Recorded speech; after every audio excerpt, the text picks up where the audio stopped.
ఏడు ముద్రలు ఏమిటి? మీరెప్పుడైనా 7 సీల్స్ అంటే ఏమిటి అని ఆలోచించారా? ప్రకటన గ్రంథంలో ఇది అంత్యకాలంలో జరగబోయే ముఖ్యమైన విషయాలని చెబుతుంది. కానీ ఇది కష్టమైన థియాలజీ టాపిక్ అనుకోకండి. ఈరోజు మనం దాన్ని సింపుల్గా రియల్ లైఫ్లో ఉదాహరణలతో అర్థం చేసుకుందాం. 7 సీల్స్ అంటే ఏమిటి అంటే, ప్రకటన గ్రంథం 6-8లో దేవుడు ఒక స్క్రోల్ మీద 7 ముద్రలు పెట్టినట్టు చెప్పబడింది. ప్రతి ముద్ర తెరిచినప్పుడు ఒక ముఖ్యమైన సంఘటన జరుగుతుంది. ఇది అంత్యకాలంలో జరిగే పరిస్థితుల గురించి ఒక విజన్. మరి 7 ముద్రల వివరణ సింపుల్గా చూద్దాం. 1వ ముద్ర తెల్ల గుర్రం, జయించడం అని. కొందరు దీన్ని మోసగాళ్ళు లేదా తప్పుడు శాంతి అనుకుంటారు. మన కాలంలో కూడా ఫేక్ ప్రామిసెస్ చేసే లీడర్స్ మనకి కనబడుతుంటారు. 2వ ముద్ర ఎర్రగుర్రం, యుద్ధాలను సూచిస్తుంది. న్యూస్లో మనం తరచూ దేశాల మధ్య యుద్ధాలు చూస్తుంటాం. 3వ ముద్ర నలుపు గుర్రం, కరువును సూచిస్తుంది. ఎకానమీ క్రైసిస్, ధరలు పెరగడం.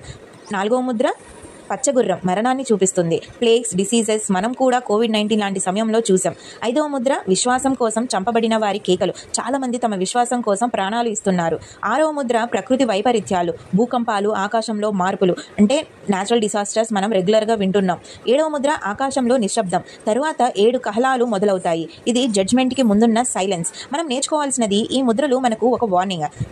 ఇవి మనం భయపడటానికి కాదు, సిద్ధం కావడానికి. జస్ట్ లైక్ మనం ఎగ్జామ్ డేట్ అనౌన్స్ అయితే సీరియస్గా చదివేస్తాం కదా, అలాగే బైబుల్ ఈ సిగ్నల్స్లో చూపిస్తుంది మనం ఆధ్యాత్మికంగా సిద్ధం కావాలి అని. 7 ముద్రలు అనేవి భవిష్యత్తులో దేవుడు జరపబోయే విషయాల సింబల్స్. ఇవన్నీ మనకి ఒక మెసేజ్ చెప్తున్నాయి.